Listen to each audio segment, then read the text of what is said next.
Alors Bernard Pestel, il est pilote de ligne. Il a été pilote de ligne de 1976 à 2010 sur un certain nombre de compagnies comme Air Gabon, Aérotour, Air France, où il était commandant de bord sur 747, instructeur pilote de ligne et concernant aussi les facteurs humains. Il a été aussi conseiller à la direction générale d'Air France pendant plusieurs années sur un certain nombre d'affaires juridiques, sûreté, direction des opérations au sol. Alors, il a été directeur de l'IFURTA, qui est l'Institut de formation universitaire et de recherche du transport aérien. Professeur associé de droit à la faculté de droit d'Aix-Marseille, de 1996 à tout récemment, en 2015. Et enfin, il est ancien auditeur de l'INHESJ, que tout le monde connaît très bien, qui est l'Institut national des hautes études de la sécurité et de la justice, et ancien auditeur national de sûreté. Il est donc pas trop mal placé pour nous présenter le sujet de cette conférence. Et je rappelle aussi qu'il est membre de l'Académie de l'air et de l'espace. Bernard, à toi. Merci. Mesdames, Messieurs, bonjour. Après la sécurité, on va parler un petit peu de sûreté, mais surtout une partie juridique qui est très importante dans le cadre des réponses apportées contre le terrorisme aérien.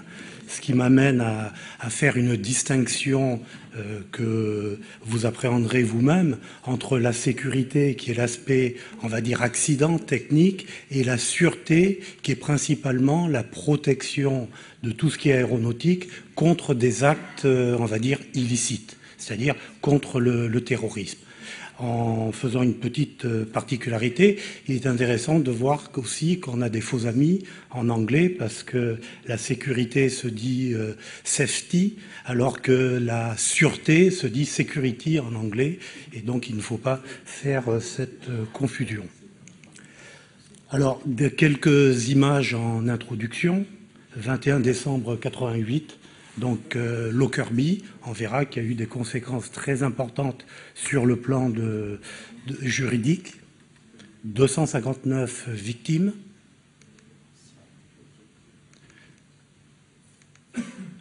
Là, c'est le 19 septembre 89, un DC-10 du TA au-dessus du Ténéré. Pour dire que ce n'est pas des choses qui sont absolument, je dirais, non reliées à une certaine réalité. J'ai un camarade de promotion qui est dans cette salle, et il se trouve qu'un des deux commandants de bord de ce DC-10 était un camarade de promotion, d'une promotion assez ancienne, évidemment. 170 victimes. Je vais vous raconter une anecdote qui est relevée par le dictionnaire du terrorisme dans le cadre de l'histoire du terrorisme de Gérard Chaliand. Gérard Chaliand relate que lors d'une conférence sur le contre-terrorisme organisée par les services de la DIA aux États-Unis, qui rassemblait plusieurs centaines des plus grands professionnels dans le domaine de l'antiterrorisme, du contre-terrorisme. À la fin de la soirée, les gens étaient un petit peu fatigués dans la salle, et ils ont vu arriver dans l'allée, remonter l'allée vers l'estrade, un homme habillé avec un impair, avec un chapeau et avec une barbe. Cet homme avait un sac et une valise. Personne n'a réagi. L'homme est monté sur l'estrade, a jeté la valise et le sac sur le bureau, a ouvert les deux, a jeté 2 grenades, a sorti un M16. Évidemment, les grenades n'ont pas explosé, le M16 n'a pas tiré. Très rapidement, la personne qui a joué au terroriste a très vite enlevé son déguisement, parce qu'il s'est dit, si quelqu'un est armé dans la salle, il faut quand même faire attention. Et tout le monde a reconnu le général qui commandait la DIA. D'accord ? Alors, c'était en 1998, à Washington, à l'université, et le général a pris la parole et leur a dit « Un jour, des terroristes s'attaqueront à un bâtiment comme celui-ci, à Washington ou à New York. Ils provoqueront la mort de centaines de victimes et un choc psychologique sans précédent. La question n'est pas de savoir si un tel acte aura lieu sur le sol américain, mais quand et où. » Donc je vous disais, en 1998, il n'a pas été entendu, Et le 11 septembre 2001, 19 hommes ont tué plus de 3000 personnes. En sachant que sur ces 3000 personnes, c'est important, on verra sur le côté aussi juridique, sur ces 3000 personnes, il n'y avait au maximum sur les 5 avions que 250 personnes, équipage et passagers. Les avions étaient très vides et que toutes les autres victimes sont des victimes au sol. Voilà.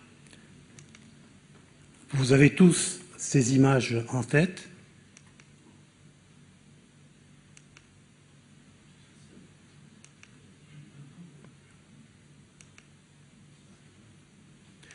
Alors, j'aurais pu continuer au niveau des images, parce que 2500 victimes, eh bien, on peut les voir, ces victimes.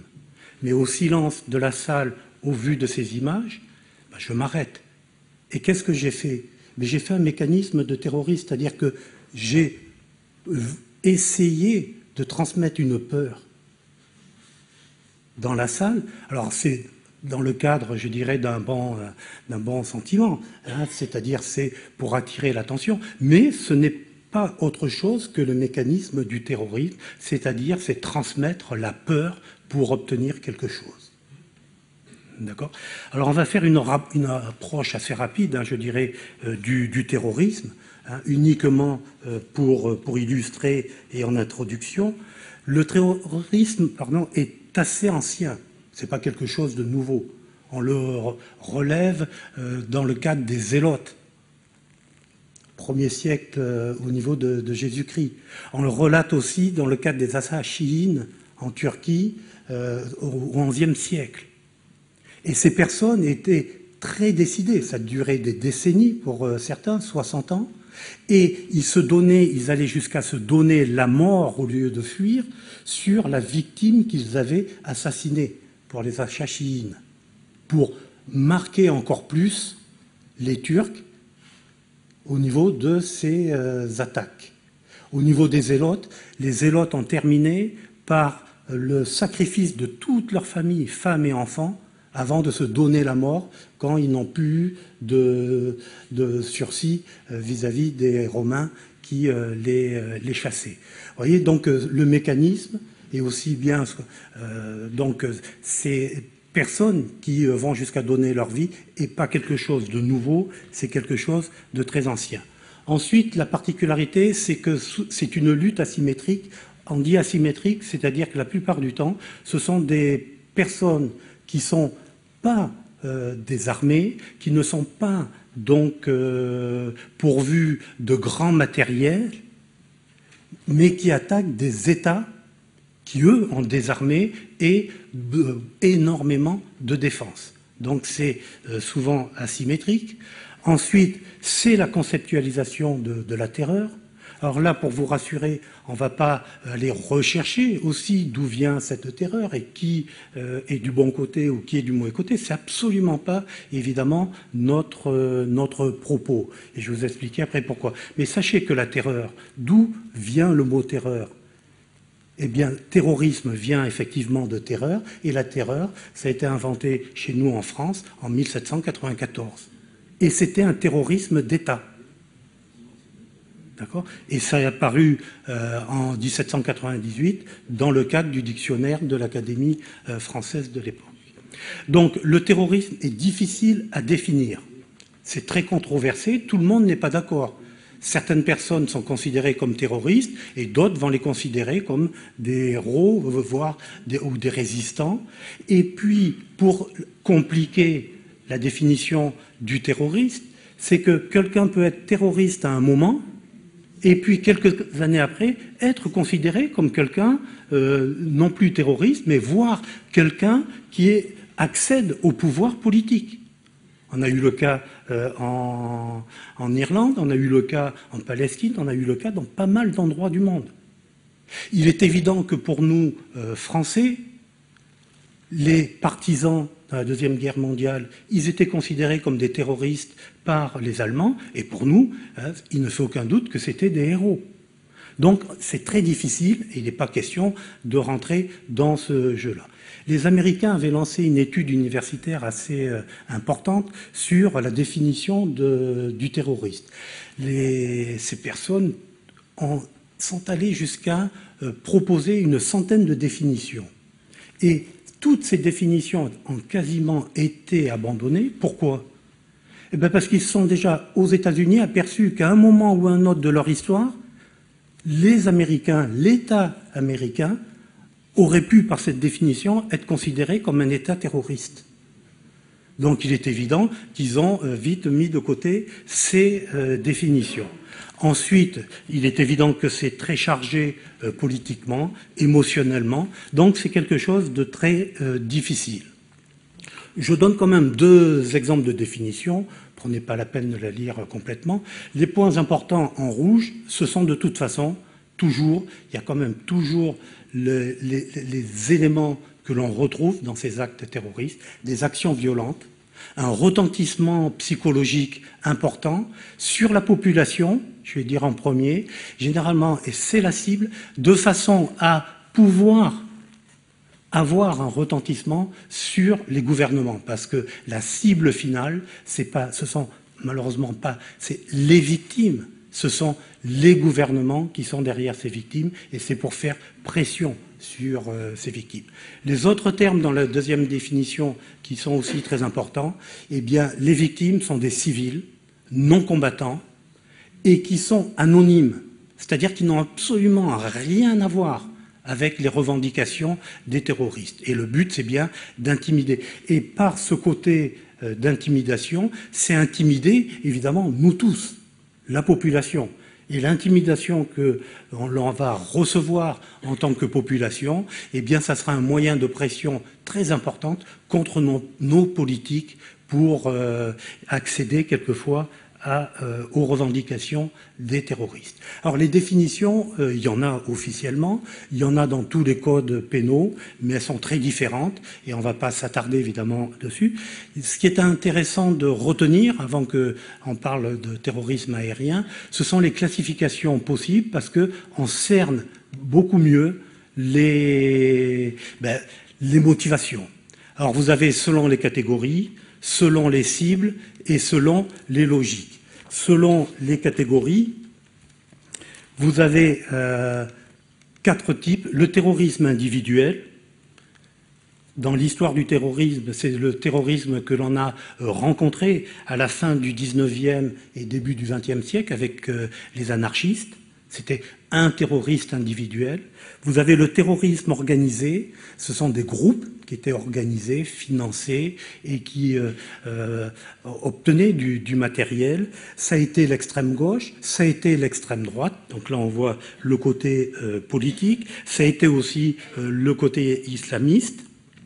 Ensuite, vous avez le terrorisme d'État. C'est-à-dire que les États font des actions terroristes ou commanditent des actions terroristes dans le cadre de manipuler les populations. La plupart du temps, quand ils agissent, je ne vais pas dire correctement, mais quand ils agissent en faisant leur acte de terroriste dans les règles, je dirais, je ne vais pas dire, faire attention aux termes, dans les règles de l'art, ça ne se sait pas. Mais je ne vais pas rentrer non plus dans un débat, mais il y a des militaires dans la salle. Les guerriers de l'arc-en-ciel, ça vous dit tous quelque chose? Non? Ben c'est le Rainbow Warrior. Comme on m'a demandé de parler français. Non, voilà, il faut un peu d'humour. C'est Gilbert Guillaume qui s'amusait toujours à dire ça. Le Rainbow Warrior, est-ce que c'est pas un terrorisme d'État? Et pourtant, les militaires qui ont obéi aux ordres, ils devraient être considérés comme ayant des héros qui ont fait leur travail jusqu'au bout. Ça n'a pas empêché qu'ils étaient un petit peu emprisonnés. Voilà. Ensuite, vous avez, plus difficile encore à cerner, du terrorisme économique. Je ne vais pas citer tout ce qui peut se passer, ou tout ce qui a pu se passer, notamment autour du pétrole. Ensuite, vous avez, suivant les cibles, La cible peut être une représentation politique. Ça a été dans le cas du Pays Basque, les policiers espagnols, ça peut être le commandant Massoud en Afghanistan, Indira Gandhi avec les Sikhs, ça c'était le représentant politique qui était visé. Ensuite, vous avez les intérêts. Quand l'ambassade des États-Unis au Kenya est attaquée, ce sont les intérêts américains. Quand le pétrolier français a été attaqué au large du Yémen, je crois en 2002, c'était les intérêts français qui étaient visés. Vous avez aussi les symboles. Et le symbole le plus grand actuel, ça a été celui du World Trade Center en 2001. Mais vous avez aussi, rappelez-vous, les Jeux Olympiques. À Munich, vous avez aussi les athlètes israéliens, Bagdad, à l'ONU. L'ONU qui a été attaquée au niveau de Bagdad, et ça, c'était un symbole très fort.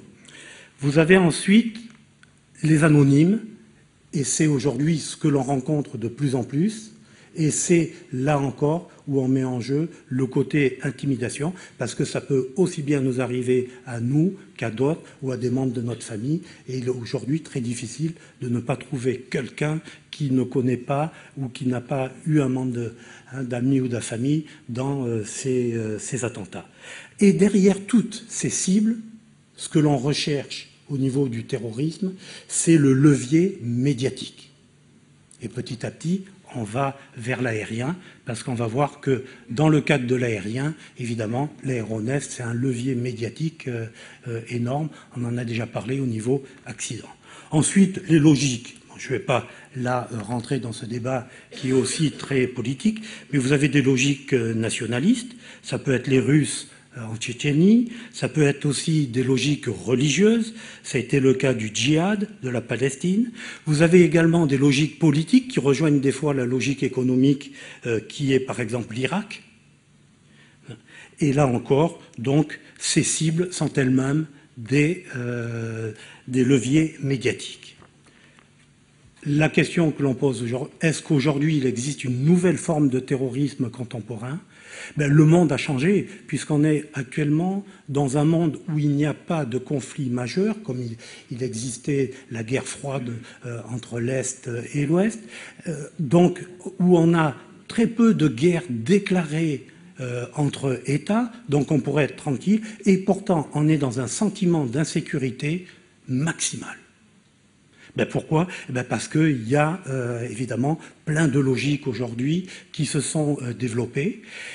Le côté contemporain, en dehors de ce monde qui a changé, et qui a changé, sans rentrer dans les détails, dans le cadre notamment de la chute du mur de Berlin, eh bien, vous avez aussi des moyens modernes. Dans le cadre des moyens modernes, on en a parlé dans le cadre de la sécurité, vous avez Internet.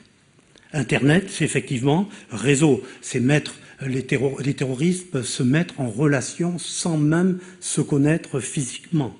Ça permet d'échanger des informations, ça permet de communiquer 24 heures sur 24, ça permet donc dans le monde entier de pouvoir se coordonner, ça permet de planifier toute une série d'attaques simultanées à des endroits totalement différents.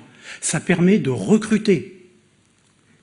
Et il ne faut pas oublier que ça permet de manipuler. C'est-à-dire qu'aujourd'hui, à Internet, avec des fausses informations, on peut obtenir le même degré d'intimidation que par la réussite d'un acte de terrorisme. Alors, ça change pas, ça change la dimension, mais ça ne change pas le fond du terrorisme. Et ce qu'il faut quand même aussi savoir, c'est que derrière toutes ces possibilités qui sont accordées aux terroristes, ce sont les mêmes possibilités qui sont accordées et utilisées contre le terrorisme. Parce que la lutte contre le terrorisme, c'est une lutte qui est obligatoirement internationale. Alors, le terrorisme aérien, on a mis piraterie au début, parce que bon, c'est un terme qui était très utilisé, mais non, la piraterie, c'est beaucoup plus dans le maritime, et c'est quelque chose qui est bien défini pénalement et qui n'est pas notre sujet, je dirais, d'étude. Pour nous, c'est, et on verra, on n'appellera pas ça terrorisme, ce sont les actes illicites. Donc on va supprimer la piraterie. Et puis, on va quand même un petit peu revenir à un ordre de grandeur.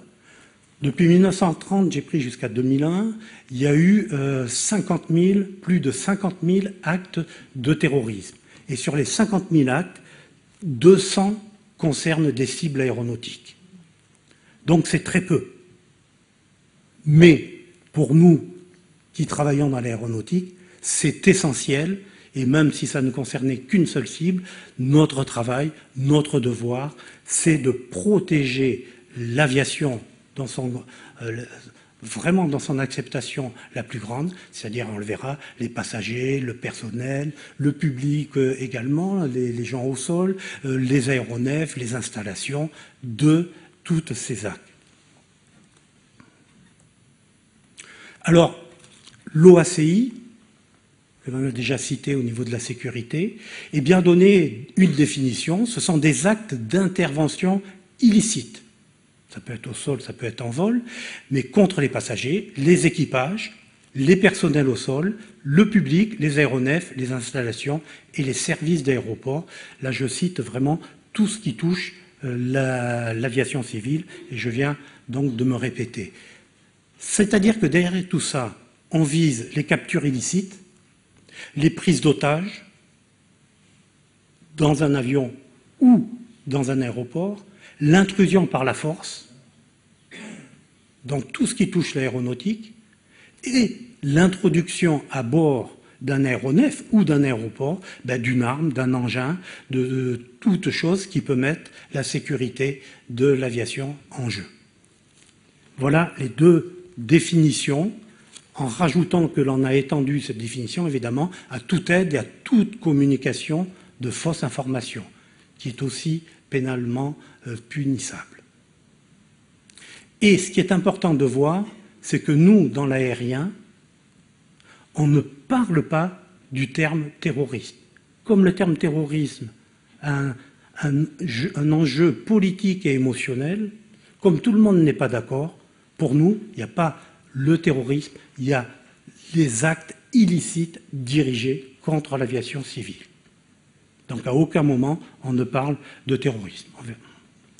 Le premier acte d'intervention illicite, sachez qu'il a eu lieu en 1930 par le détournement d'un petit appareil au Pérou, et pour répondre des tracts politiques au-dessus de la ville.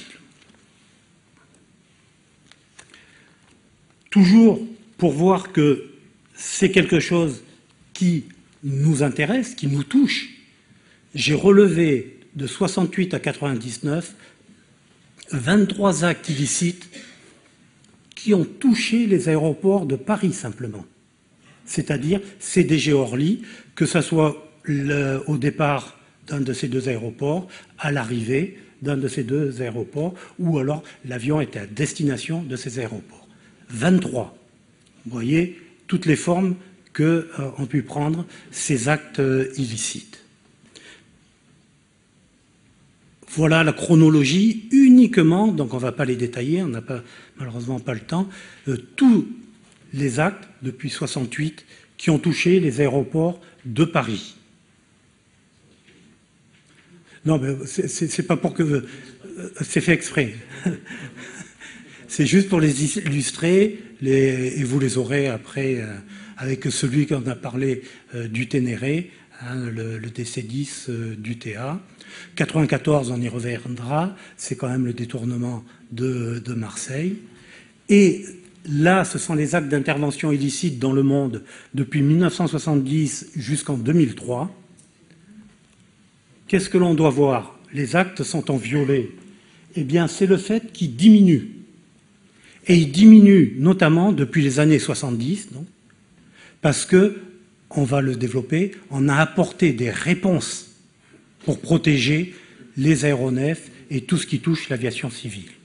Et vous avez malheureusement ce pic énorme jusqu'à 3500 en 2001, c'est le World Trade Center, c'est le 11 septembre 2001. Ce qui veut dire que vous avez des périodes. L'intérêt c'est de voir qu'il y a eu des périodes. Et ces périodes, elles sont très importantes et très intéressantes parce qu'à chacune de ces périodes, on va apporter une réponse juridique internationale. Première période, on pourrait dire 48-61, c'était des détournements d'aéronefs, c'est-à-dire que c'était essentiellement politique, c'était des gens de l'Est qui voulaient fuir vers l'Ouest, c'était beaucoup des gens de Cuba qui voulaient partir vers les États-Unis, en Floride, mais encore plus de gens de Floride, des Cubains exilés, qui voulaient rentrer chez eux. Ensuite, il y a eu un calme international pendant 4 ans, et puis 67-74, il y a eu un regain de tension mondiale, et Cuba, les Caraïbes, Est, notamment tout le bloc de l'Est, et là, il y avait de nouvelles zones géographiques, et notamment les zones méditerranéennes. Et là, on est rentré, notamment dans le cadre de ces 2 années 69-70, dans un véritable tournant au niveau du terrorisme aérien, c'est-à-dire que les groupes, là, se sont structurés. Et il y a eu de nouvelles formes. Ce n'était plus simplement des détournements, c'était aussi des attaques d'avions au sol, en l'air. Après, on a eu, donc, les terroristes étaient à bord de l'avion, détournaient l'avion, ou il y avait une bombe à bord de l'avion et on faisait sauter l'avion. Ensuite, il y a eu l'attaque des avions au sol. Ensuite, ils se sont aperçus qu'il y avait le même retentissement lorsque l'on attaquait les aéroports, les passagers. Et puis ensuite, encore plus facile, le public qui accompagnait. Dans ce que j'avais cité, vous vous souvenez tous, pour les anciens, les attaques qu'il y a eu à Orly, à l'époque où l'accès aux terrasses était libre, et puis que, comme Beko le chantait le dimanche à Orly, les gens venaient, il y a eu des tirs de missiles contre des avions qui étaient au sol. Donc c'était plus que l'avion en l'air. Donc ça a été un véritable tournant. Et ensuite, vous avez la dernière période, le basculement ultime aujourd'hui, eh bien c'est le 11 septembre 2001. Avant, ça il faut bien le comprendre, avant c'était l'avion qui était la cible principale des terroristes. Donc il fallait protéger l'avion avec ses passagers et ses équipages. On protégeait ensuite toute l'aviation, les aéroports, les infrastructures, parce que en attaquant les infrastructures, on pouvait très très bien mettre en danger l'avion. Si on attaque l'ILS, il y a un grand film comme ça qui le fait, d'ailleurs 4 ou je ne sais plus lequel. Et donc en décalant l'ILS, le plan de l'ILS, tous les avions se crashent. Oui. Se crashent. En attaquant le contrôle aérien, on peut mettre en danger et faire rentrer entre eux en collision 2 avions. Donc il fallait aussi protéger.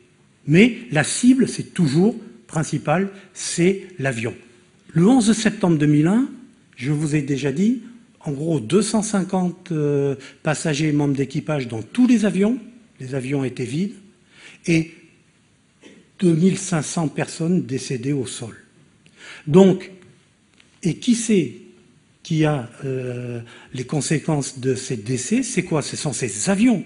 C'est-à-dire qu'en droit, on dit que l'aéronef est devenu une arme, c'est pas une arme de qualité, c'est une arme par destination. On a utilisé l'aéronef comme une arme, et pas n'importe quelle arme, puisque c'est une ADM, une arme de destruction massive, 2500 personnes.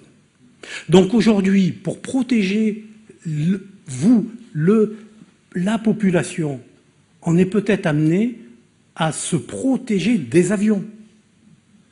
Alors qu'avant, c'était la protection de l'avion. Bien que, je vais faire une petite aparté, il faut savoir que les essors de l'aviation civile, c'est après 1919, Première Guerre mondiale, ensuite 1944, et la création de l'OACI, la Convention de Chicago, c'est-à-dire qu'on a toujours été méfiant.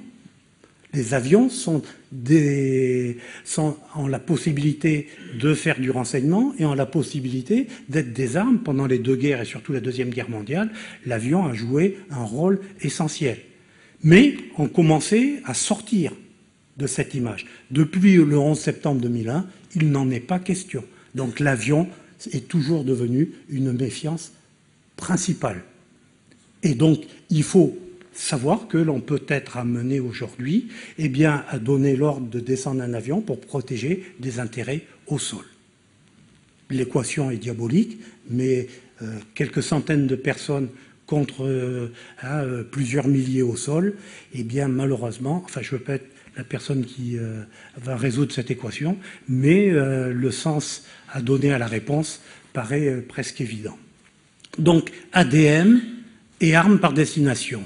Donc aujourd'hui, la sûreté aérienne, que l'on développera un petit peu en dernier, c'est aussi se protéger des avions.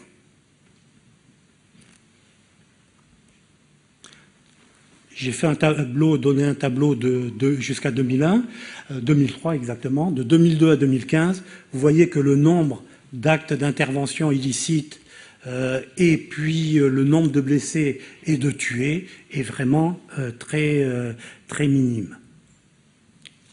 Dernier chiffre 2015, 6 tués, 13 actes illicites, donc c'est vraiment minime parce qu'on a donné une protection encore maximale, mais on a encore beaucoup de choses à faire. En 2016, le 23 mars, c'est 2 attaques au sol. Le 23 mars, l'attentat à la bombe à Bruxelles et le 29 juin à l'aéroport, nouvel aéroport d'Istanbul. C'est à mettre en lumière, en plus, des chiffres que vous a donné le précédent dans le cadre de la sécurité, le précédent au niveau du transport aérien. Donc c'est minime, mais pour nous, c'est essentiel et on doit évidemment tout faire contre. Alors, les réponses à apporter, il y a 2 réponses. La première, c'est juridique. Enfin, je vais dire la première, une juridique que je vais développer, et l'autre que l'on développera peut-être plus dans le cadre du débat, c'est technique, c'est la sûreté aérienne. Alors juridique parce que c'est très peu connu et c'est pourtant essentiel à la défense, vous allez le comprendre. Pourquoi? Parce qu'il faut pouvoir condamner ces terroristes, et c'est dans le monde entier. Donc le premier problème, c'est que nos droits nationaux ne sont pas suffisants pour pouvoir condamner tous les terroristes dans le monde. Il y a des problèmes notamment de compétences nationales, c'est-à-dire que tout ce qui se passe en France, pas de problème, tout ce qui se passe au niveau des aéronefs français, pas de problème, mais quand c'est extérieur à la France, là, on n'est pas armé sur le plan juridique. Ensuite, on va le voir, il faut des infractions pour pouvoir condamner les gens. Tous les codes pénaux des plus de 190 États, 192 États dans le monde ne sont pas armés, certains n'ont même rien, pour pouvoir attaquer les terroristes, et les terroristes le savent. Quand ils détournaient déjà dans la première vague des détournements, ils allaient dans des pays où ils savaient qu'ils ne risquaient rien sur le plan pénal. Ensuite, il y a le problème de l'extradition. Quand vous êtes intéressé par un terroriste qui a atterri ou a été arrêté par un autre État et que vous voulez le juger, il faut qu'il y ait un traité d'extradition, qui soit multilatéral ou bilatéral. Et ça, on n'en a pas suffisamment au niveau mondial. Alors les problèmes de compétences, on ne va pas les développer, mais on peut considérer les compétences généralement sur le plan territorial, c'est ce que fait la Convention de Chicago. Il y a le principe de nationalité, il y a la nationalité active et passive, c'est-à-dire que par contre, lorsque le terroriste est français, là le droit français s'intéresse, lorsque la victime est française, où qu'elle soit dans le monde, là le droit français va s'intéresser et va donc se considérer comme compétent. Il y a la protection de notre souveraineté et de notre territoire, ça c'est clair. Il y a également Enfin, nationalité, c'est dans le cadre de l'aéronef. Personnalité, c'est là où c'est actif et passif notamment. Et puis, il y a l'universalité. Certains États se considèrent, c'est le cas du droit belge, se considèrent universels dans certains crimes pour juger des personnes qui sont totalement étrangères. Le crime est étranger, la personne est étrangère à leur État, mais ils se jugent compétents. Mais peu d'États, évidemment, le font. Est-ce qu'on peut envisager d'autres compétences dans l'aéronautique? Oui, bien sûr. Eh bien, l'état d'atterrissage, l'état de décollage. Mais il faut le faire et on va le faire. Mais l'état d'atterrissage et de décollage, c'est un hasard. L'avion qui est détourné, ben, il atterrit dans un état qui n'a rien demandé et n'est pas au courant. Et le décollage, souvent, est étranger aussi au crime qui va être commis. Et puis, vous avez la compétence multiple. Ben, c'est l'idéal. C'est comme la compétence universelle, c'est-à-dire c'est celle qui va regrouper l'atterrissage notamment et le décollage. Et on verra d'autres états. Là, je ne vais pas faire un cours de droit, mais l'élément légal est essentiel. On ne peut condamner, dans les droits et dans les États démocratiques, on ne peut condamner quelqu'un sans un texte qui ne prévoit l'infraction, ni un texte qui prévoit la peine. Et ça, c'est important parce que c'est la base des conventions internationales et vous allez le comprendre. Donc, ni infraction, ni peine sans texte légal. Et pour la protection contre l'arbitraire, il y a une interprétation très stricte du droit pénal. Parce qu'on a des principes dans le cadre des États démocratiques qui peuvent être considérés comme nos faiblesses. C'est le fait qu'il vaut mieux relâcher un coupable, un prétendu coupable, mais qu'on ne peut pas condamner, que incarcérer un innocent. Donc, c'est une protection contre l'arbitraire. Ensuite, vous avez l'extradition. Dans le cadre de crimes, non pas aériens, je ne sais pas si vous vous souvenez,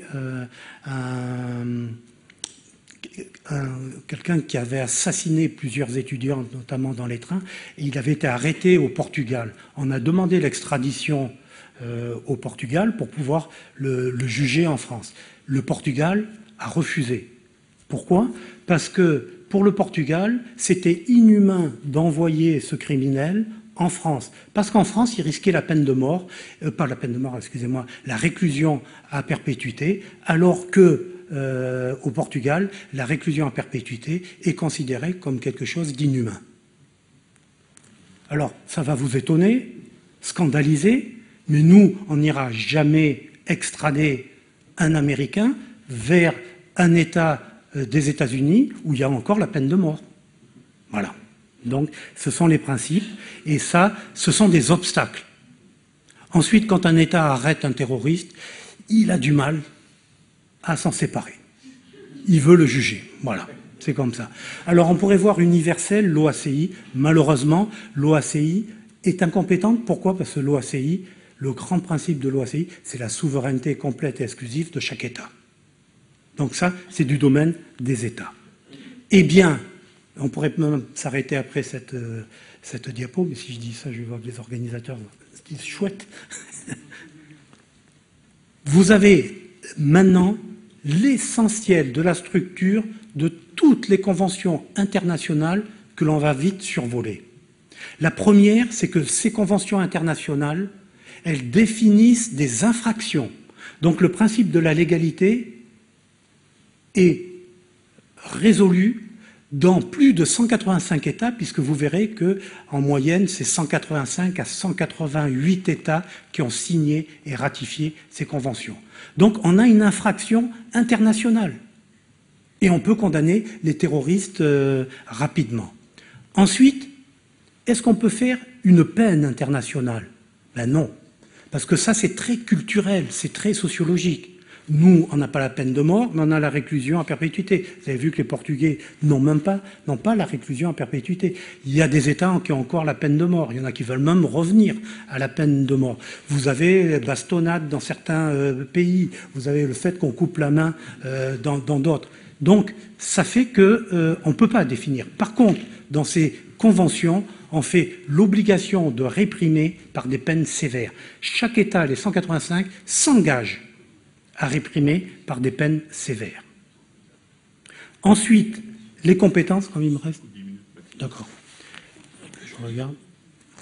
Ensuite, eh bien, les compétences, on va faire la même chose, on va multiplier les compétences. Et vous allez voir que ça va aller crescendo jusqu'aux dernières propositions de convention où on est dans le cadre vraiment de toutes les personnes, tous les États intéressés par un crime de terrorisme pourront être compétents. Ce qui veut dire que le terrorisme ne pourra pas échapper aux poursuites. Ensuite, très important, eh bien, lorsque deux États entre eux n'ont pas de traités bilatéraux d'extradition, eh bien, ces conventions valent comme convention permanente d'extradition entre les 185 États. Ça, c'est quelque chose d'important. Ce qui veut dire que chaque État s'engage à poursuivre, s'engage à condamner à des peines sévères, et s'il ne peut pas condamner à des peines sévères, il s'engage à l'extrader vers un État compétent qui, lui, va condamner à des peines sévères. Et ça, c'est très important. C'est comme ça, même si c'est plusieurs décennies après, qu'on a pu condamner des criminels terroristes dans le cadre du TA, notamment, et de Lockerbie, avec des terroristes libyens qui ont pu être emprisonnés. Alors là, on va juste les survoler. Et à chaque période, alors on a quand même pas un train, mais un avion de retard. À chaque période, à chaque nouvel attentat, ben malheureusement, il faut apporter une nouvelle réponse parce qu'on s'aperçoit que les anciennes réponses ne sont pas suffisantes. Donc, à chacune des vagues, des périodes que je vous ai décrites, ben on a apporté une réponse. D'abord en 63 par Tokyo, et Tokyo considère, c'est pas trop du terrorisme, c'est surtout tout le côté pénal et les indisciplines à bord de l'aéronef. D'accord, hein, et qui donne encore des pouvoirs de police là, au commandant d'aéronef. Ensuite, vous avez eu La Haye en 70. Rappelez-vous, c'est l'époque maximale des détournements, et notamment en Méditerranée. Eh bien, là, c'est lorsque on attaque ou on menace tout simplement de prendre le contrôle de l'aéronef. Ensuite, un an après, Montréal. Alors pourquoi un an après Montréal? Eh bien, tout simplement parce que là, La Haye ne protégeait pas contre les attaques contre les installations de navigation. Donc il a fallu le rajouter. Ne répondez pas aux attaques, aux attentats avec des dispositifs à bord qui explosaient bien après l'atterrissage. Donc là, on s'est protégé de moment où on prépare l'aéronef pour le vol jusqu'à 24 heures après l'atterrissage.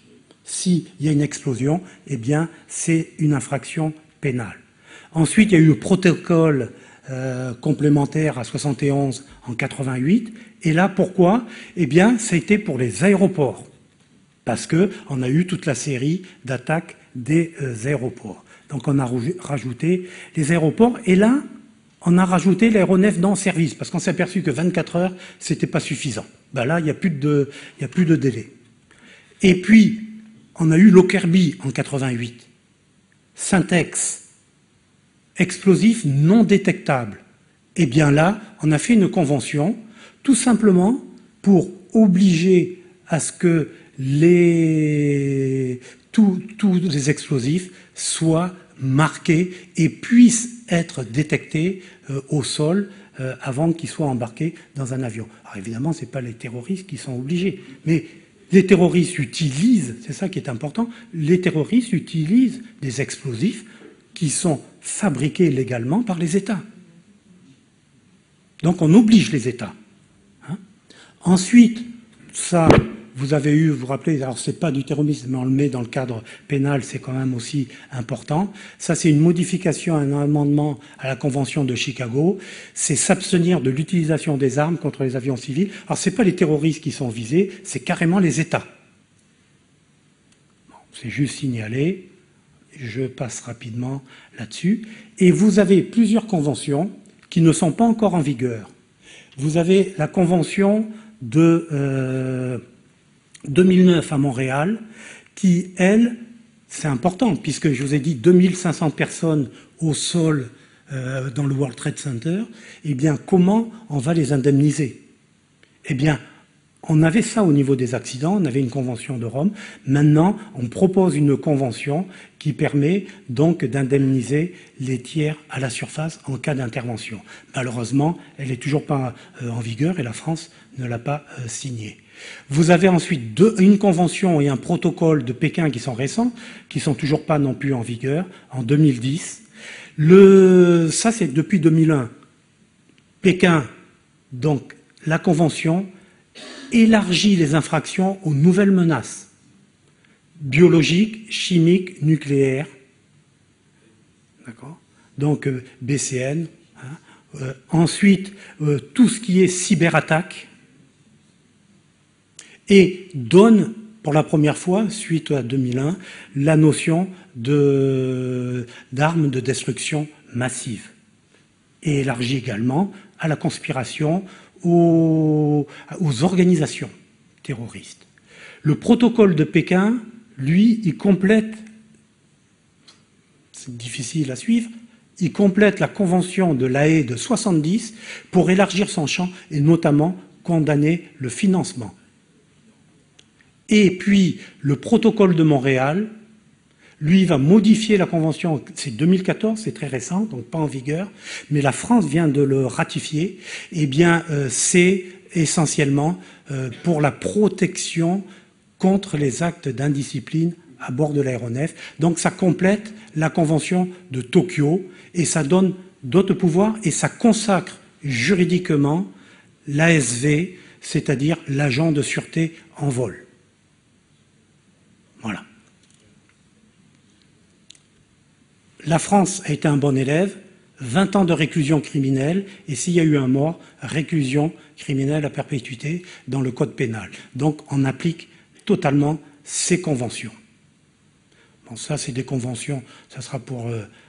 Alors, en matière de sûreté, ça sera juste dans le cadre des questions, parce que je n'ai pas voulu là faire un support. Là, vous verrez que j'ai cité quelques organismes qui sont des autorités compétentes en matière de sûreté en France. Et vous voyez que c'est énorme, le nombre, il y en a peut-être un petit peu trop. Hein. Et donc on est obligé de créer, notamment comme l'UCLAT, des unités de coordination pour que tout ça marche bien. Mais ça marche bien. D'accord ? Vous lirez ça tranquillement. Le point important, c'est l'évaluation de la menace. Aujourd'hui, il ne faut pas faire de la sûreté permanente. Il faut que ça soit en fonction de la réalité de la menace et adapter les mesures à cette évaluation. Ça, c'est les textes internationaux. Ensuite, il faut également aujourd'hui rentrer dans des systèmes intégrés de protection dans lesquels vous, en tant que passager, vous serez au cœur de ce système intégré. Puisque vous êtes intéressé au premier chef, mais vous êtes aussi acteur. Acteur dans le sens où vous pouvez repérer quelque chose, mais acteur au sens où vous passez tous ces contrôles. Et il faut accepter tous ces contrôles pour que le terroriste puisse être, lui, découvert. Non, bientôt, c'est... Désolé. Ça va ? Merci beaucoup, Bernard. Alors, je suppose qu'il y a un certain nombre de questions sur ce sujet-là, vaste. Qui commence le premier? Voilà, je vous passe le micro. C'est pas une question, mais vous avez fait la liste des représentants objectifs du terrorisme. En particulier, vous avez cité représentants politiques, mais il y a aussi représentants d'une religion aussi.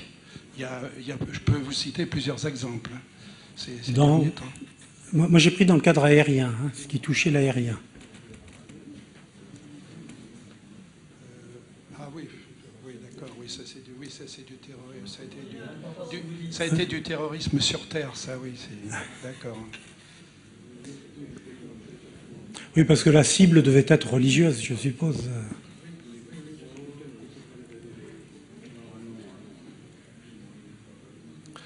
Oui, tiens.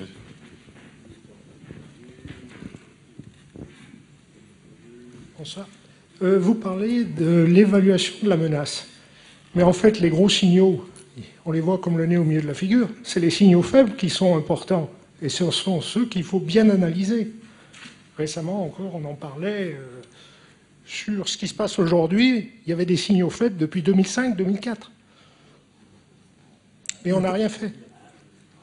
Mais vous parlez de quels signaux, alors? Les signaux de la menace. Des menaces avec un signal qui sort à peine du bruit de fond. Alors, nous, notre difficulté, vous avez raison, mais nous, notre difficulté, c'est que, à la limite, l'évaluation de la menace, elle peut pas être que générale.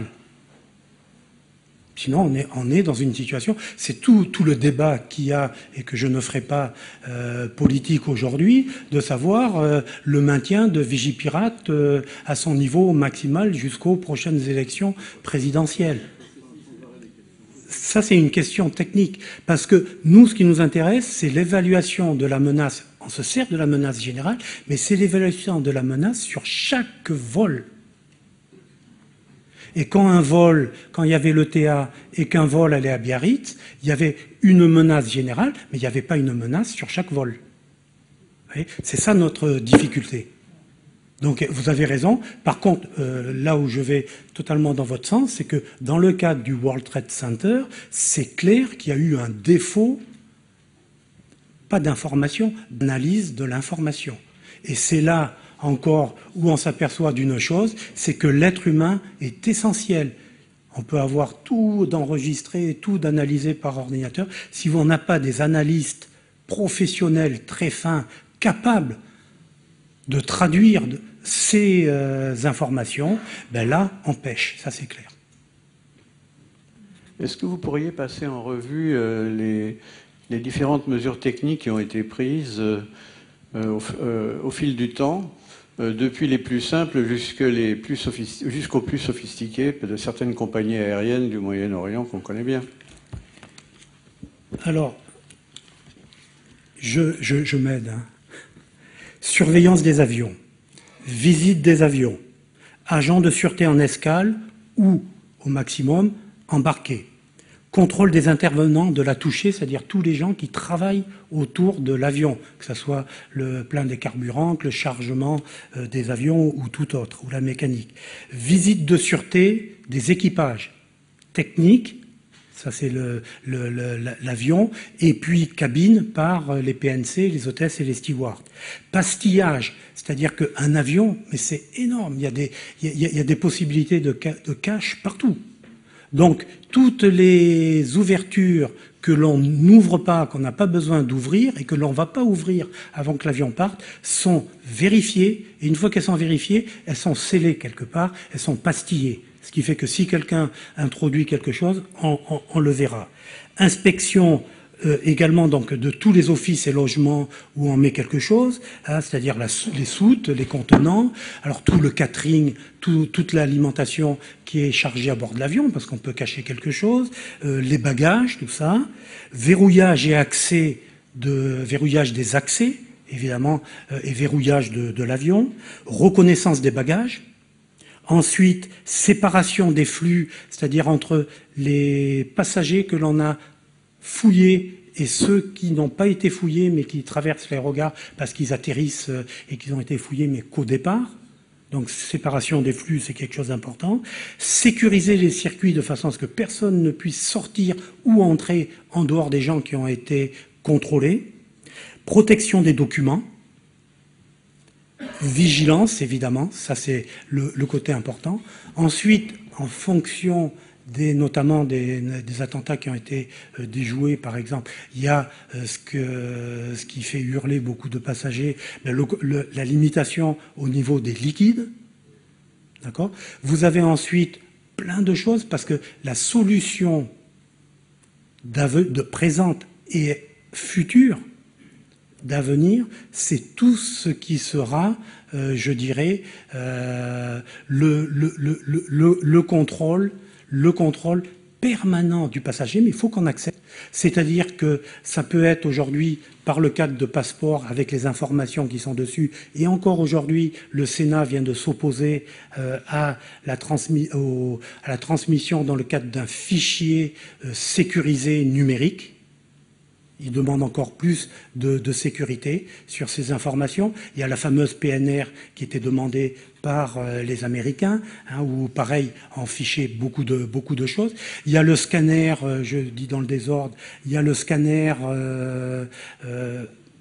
où on vous scanne complètement, puisque on s'est aperçu qu'il y a des gens qui pouvaient cacher dans leur partie intime, eh bien, pas que nous c'est le terrorisme, donc c'est explosif, mais ça pouvait être aussi de la drogue ou autre chose, ou de l'argent. On vient de trouver quelqu'un avec une somme énorme dans ses parties intimes, là, il y a quelques jours.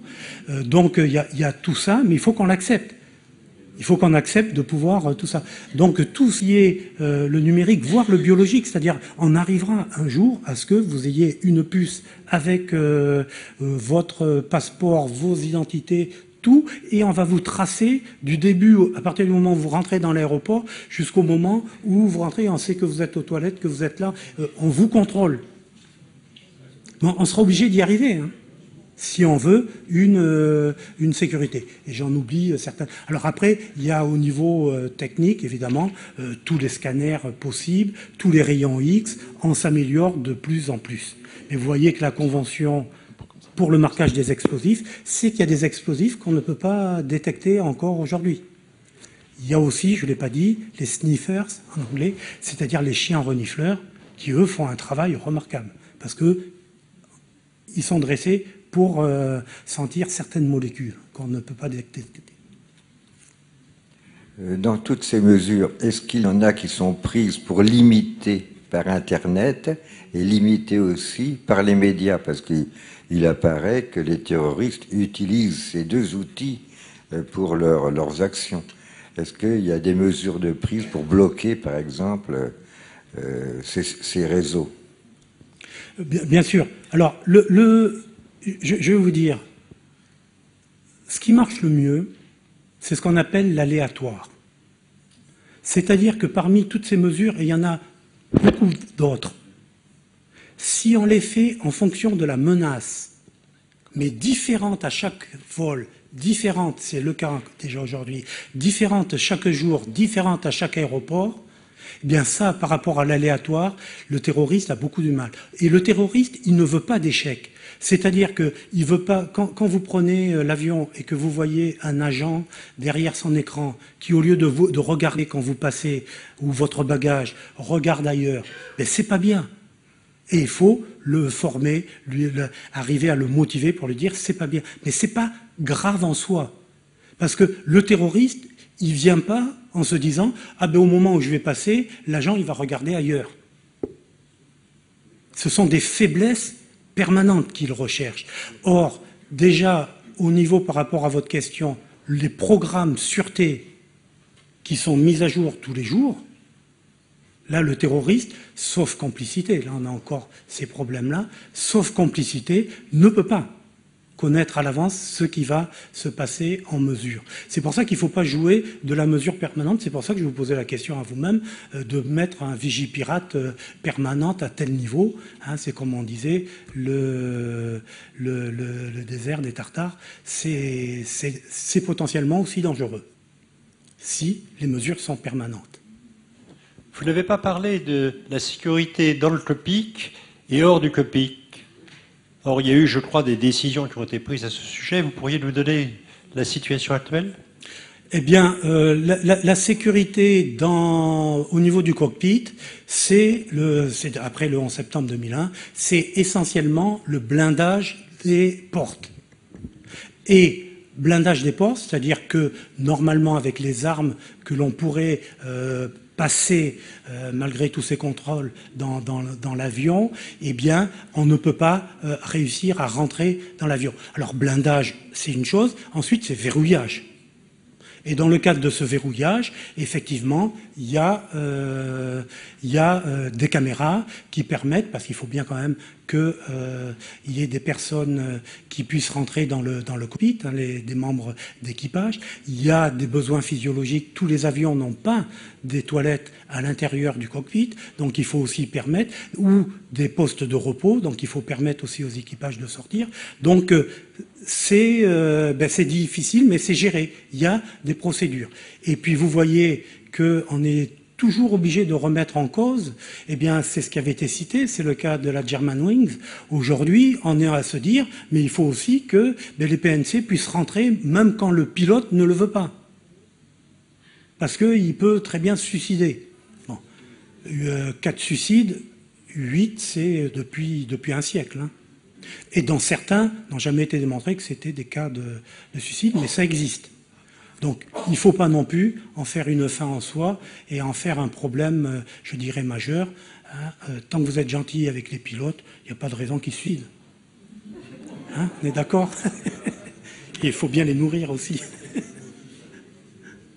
Je trouve votre photo très intéressante. Oui. Là. On se croirait, vous savez où sont les spotters à Orly, là, qui sont sous l'atterrissage face à l'ouest, avec un petit missile philo-guidé. On fait mouche à tous les coups. Hein. Oui, non, mais c'est une... Et il n'y a aucune sécurité, sauf de temps en temps les policiers qui jouent les spotters eux-mêmes. Mais vous voyez cette photo-là, c'est assez ahurissant. Hein. Et ça, c'est... il y a sans arrêt face à l'ouest, là, c'est extrêmement facile. C'est actuellement une menace qui est envisagée au plus haut niveau dans le cadre mondial, dans le cadre de l'OACI, les manpads. Il y a un missile et puis bien d'autres choses, hein, avec un bazooka ou autre, mais surtout il y a les drones, il y a plein de menaces potentielles. Mais ça, ce sont des menaces qui sont réelles, mais qui sont la plupart du temps, je dirais, suivies en amont. Dans le cadre, je dirais, en dehors même de l'aérien, dans le cadre de l'antiterrorisme, c'est-à-dire qu'on arrive quand même aujourd'hui à répercuter quand même pas mal. Et il faut des groupes déjà qui aient ça et qui puissent la mener à Orly. Si vous aviez, ce que je ne souhaite pas, entièrement raison, il y a longtemps qu'à Orly, il y aurait un avion qui aurait été descendu. Hein. Donc c'est une menace réelle. Et on y fait attention, mais ce n'est pas une menace, je dirais, permanente. Mais vous avez eu les endroits où ça a été le cas, vous avez eu, on a parlé effectivement, Israël, mais Israël pour moi, n'est pas une compagnie civile. C'est une compagnie militaire dans un État qui est en guerre permanente. Donc on ne peut pas comparer British Airways avec El Al. On n'est pas du tout dans le même scénario. Mais on se sert beaucoup de ce que font les Israéliens parce qu'ils ont une connaissance dans la protection qui est aussi très importante. Et ils ont, eux, dans certains de leurs avions, des leurs. Mais par rapport à la menace, on va pas blinder les avions non plus. Il faut que la protection soit mesurée par rapport à la menace réelle. On ne peut pas faire une protection complète. Il faut que la protection soit intelligente. Voilà. Oui, bonjour. Oui, par rapport à ces missiles où il faut une certaine logistique pour s'en procurer, mais je pensais par exemple aux drones, où c'est une nouvelle technologie émergente, où on peut se les procurer, je dirais, un peu n'importe où. Des drones assez importants qu'on pourrait téléguider jusqu'en avion, au décollage ou à l'atterrissage, dans un réacteur qui pourrait faire mouche pratiquement à tous les coups. C'est pour ça que c'est essentiel aujourd'hui, mais c'est traité d'abord dans un premier temps dans le cadre de la sécurité. Parce que effectivement, c'est même si il y a, je dirais, il peut y avoir une visée, je dirais, criminelle, terroriste, c'est d'abord une protection dans le cadre, effectivement, de la sécurité, sachant que ça se retourne aussi. Il y a des côtés positifs, c'est qu'on utilise aujourd'hui, pas que dans l'aviation, les drones comme une protection aussi, c'est-à-dire comme une surveillance des aéroports et des zones dangereuses, potentiellement dangereuses, qui sont plus ou moins accessibles. Donc, mais le drone, oui, c'est pour ça que la France, d'ailleurs, qui a été un des premiers pays, a réglementé sérieusement, sans, je dirais, fermer l'essor des drones, mais a réglementé l'utilisation des drones. On fait attention à ça, oui.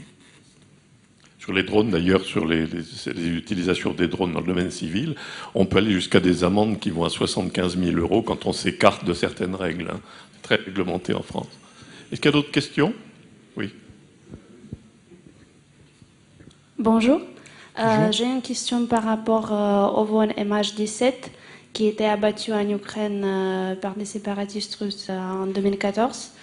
Et ma question est suivante. Est-ce que vous considérez cette catastrophe comme un acte terroriste? Et si oui, qui est responsable à votre avis pour cet acte? Ceux qui financent les séparatistes, une compagnie aérienne ou l'Ukraine qui n'a pas fermé l'espace aérien? Merci. Alors, ma réponse, elle est relativement simple.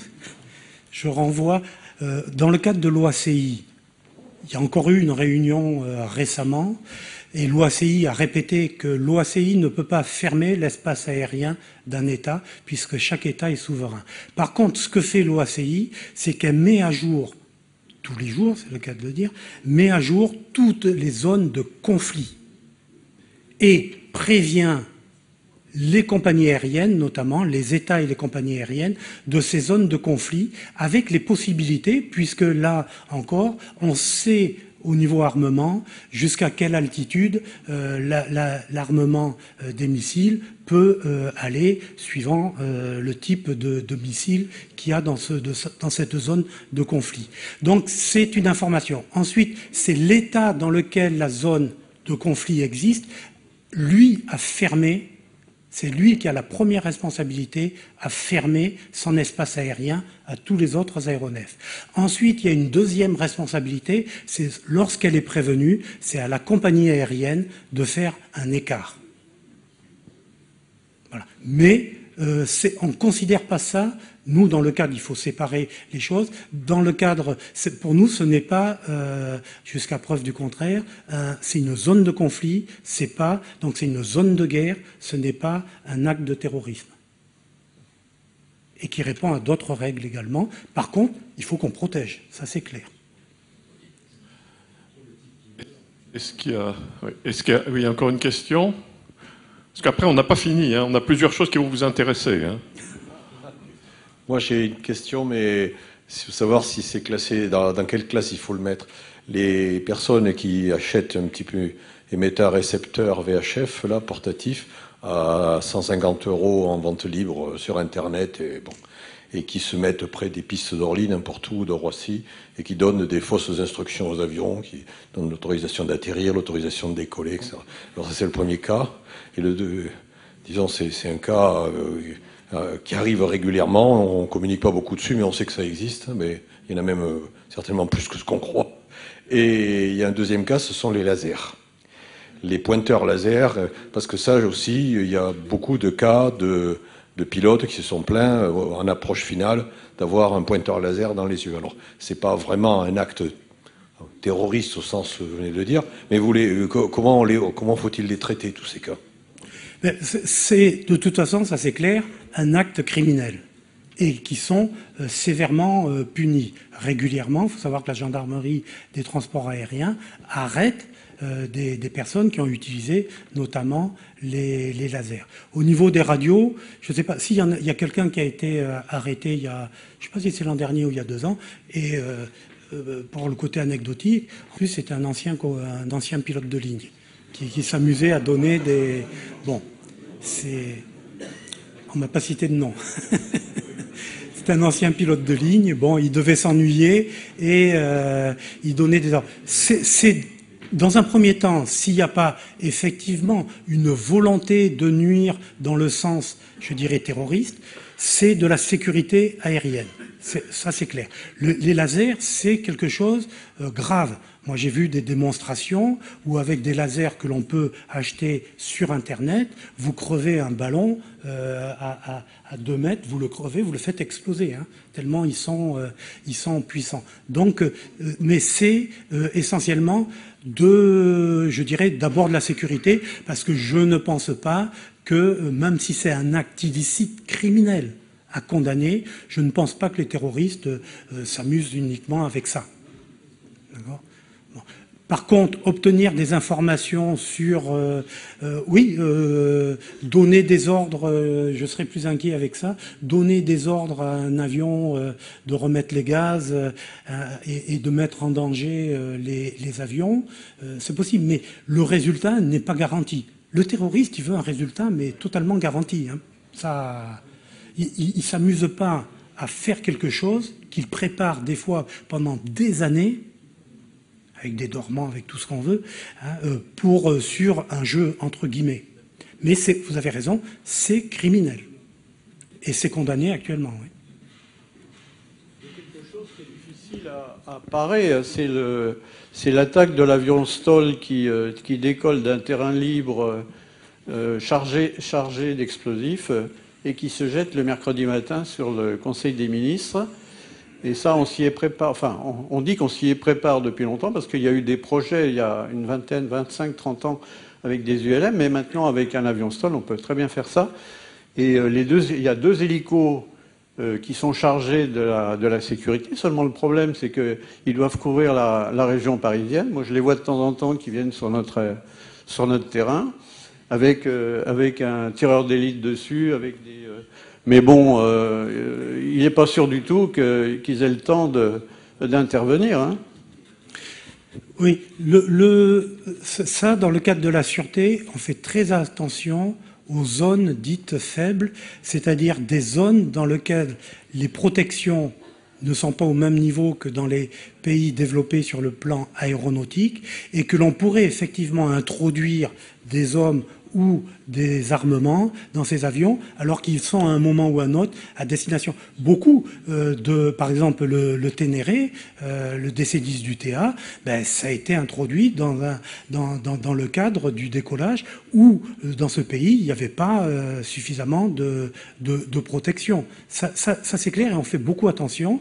Il y a une chose que je n'ai pas citée qui est vraiment essentielle aussi dans le cadre mondial pour cette protection, c'est le fret. Parce qu'on a des cargos et il pourrait très très bien avoir l'utilisation d'un cargo dans le cadre après de utiliser le cargo comme une arme par destination, comme il y a eu dans le cadre du World Trade Center. On fait très attention à ça. Alors maintenant, ça me fait revenir aussi sur le côté aléatoire, c'est-à-dire avoir quelqu'un en permanence sur un toit tous les jours, 24 heures sur 24, pour surveiller et sécuriser, moi je ne suis pas, je suis pas sûr que le résultat soit très bon par rapport au fait, c'est le cas aujourd'hui, hein, dans la délinquance de tous les jours, au fait que vous ayez des patrouilles imprévisibles, mais qui sont quand même d'une fréquence assez importante. Le tout, il ne faut pas que le terroriste puisse, si vous avez quelqu'un en permanence, si vous avez l'hélicoptère toujours, on connaîtra les habitudes, on sait tout et on sait comment, après un jour ou l'autre, immobiliser l'hélicoptère. Si on ne sait pas où il est, non, je ne vais pas jusqu'à dire ça, mais si il y a un côté aléatoire, moi je suis vraiment, ça c'est à titre personnel, dans le cadre de la sûreté, je suis pour des choses permanentes, mais un côté aléatoire, imprévisible des gens extérieurs, notamment des terroristes. Avez-vous une idée de ce que représente globalement le coût de toutes ces mesures de sécurité dans le coût d'un billet? 5%, 10%, plus, moins? Ça, je devrais vous le dire par cœur, mais... l'ordre de grandeur, je vais vous dire... en gros, par exemple, sur un vol intérieur français, c'est une 30aine d'euros. C'est énorme. C'est énorme, hein. C'est une trentaine d'euros. Ce qui est curieux, alors donc effectivement, et c'est pas les mêmes taxes à l'aller qu'au retour, puisque ça dépend aussi de la redistribution et des besoins de ces taxes. C'est énorme. Alors ça, c'est un autre débat, mais le financement de la sûreté, vous avez les Américains qui considèrent que c'est État et l'administration, et ils ont un organisme administratif, la TSA, qui fait de la sûreté d'État. Et vous avez la France qui, à l'opposé, considère que c'est à l'usager de payer et de subir. Ce qui n'est pas le cas quand vous allez voir un match de foot, hein, où toutes les forces de police qui sécurisent un stade, c'est vous tous, c'est les impôts qui payent là. C'est pas l'usager, le spectateur dans le stade. Mais pour l'aérien, ça a été considéré, c'est un grand débat. Maintenant, sur le plan, je dirais, des principes, ce qu'il faut savoir, c'est la TSA américaine n'est pas meilleure que le système presque privatisé de certains États. Bon, écoutez, on va remercier Bernard Pestel avant de passer